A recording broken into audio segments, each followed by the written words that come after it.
What's going on, guys? It's Dealer here, back again with yet another video. You know, I was jogging past the Crumb side earlier, being thankful that I knew what a fucking comma was, and I looked over and saw an article by none other than Xbox Wire containing information on one of the more recent updates coming to the Xbox platform. Personally, I think this is probably one of the weirdest updates we've ever gotten because of one feature. Let's get into it.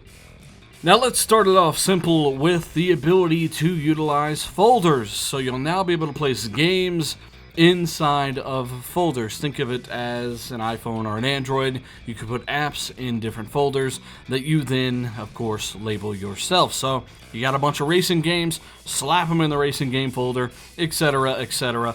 It's a neat addition. You know, I don't think too many people are getting a ton of use out of this, but at the end of the day, it's all about options. The May update also enhances your ability to share your game captures directly to Twitter. So as of the next week or two, you'll be getting an update that lets you take game captures and share them straight to Twitter along with screenshots. Now, unfortunately, if those clips are too long, it forces you to utilize Upload Studio 2.0 to then trim those clips down, meaning you'll have to render it on the Xbox, then upload it to Upload Studio, and then share it from there, and that is quite time consuming. With the new way to do it, you'll be able to actually trim the length of your clip directly in the guide and then share it from there. So it cuts out a whole extra step.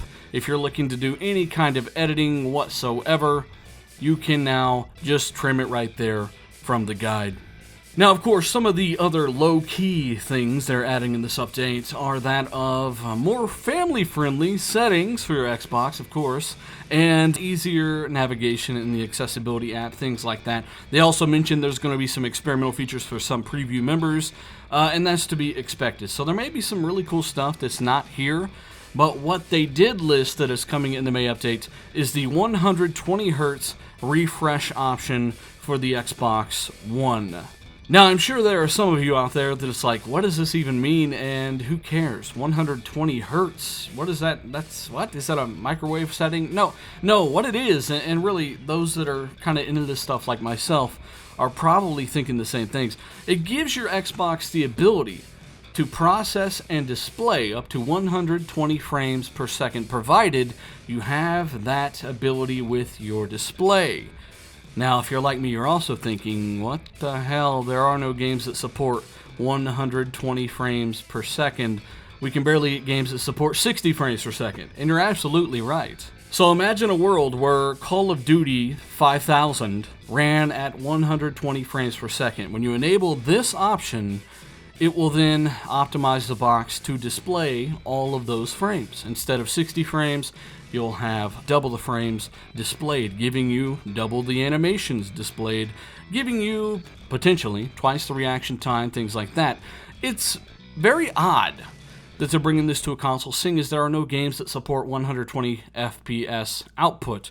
And the only thing I could think here is, well, maybe they're enabling this for the dashboard, I guess, but the dashboard alone, is that really worth the trouble? Meaning, you'll be cycling through your games, and all of a sudden, you know, you'll notice it's pretty damn smooth, and that's thanks to that 120 hertz, but at the end of the day, that's all you're going to get out of it. You're not going to see a game run at 120 hertz unless a developer goes out of his way to maybe run something at 1080p on a very low demanding game to get the frame rate up that high. I don't know. I really don't understand why this is happening, but that's kind of a good part about making this video. I can ask you in the comments, why are Xbox adding 120 frames per second support for the Xbox One when no games come close to supporting that?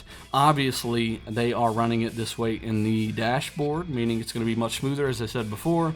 But other than that, do you see a purpose for this? Or maybe there's something I'm missing here. Let me know down below. But either way, I think it's by far the oddest addition to the platform since its launch in 2013. Once more, guys, Dealer here, still working from the laptop. Get a new rig here soon. That should be in actually this week, and I'm very confident that's going to happen. And once more, let me know what you think down below. Hit that like button. I appreciate it. Subscribe for more stuff like this. I'm out.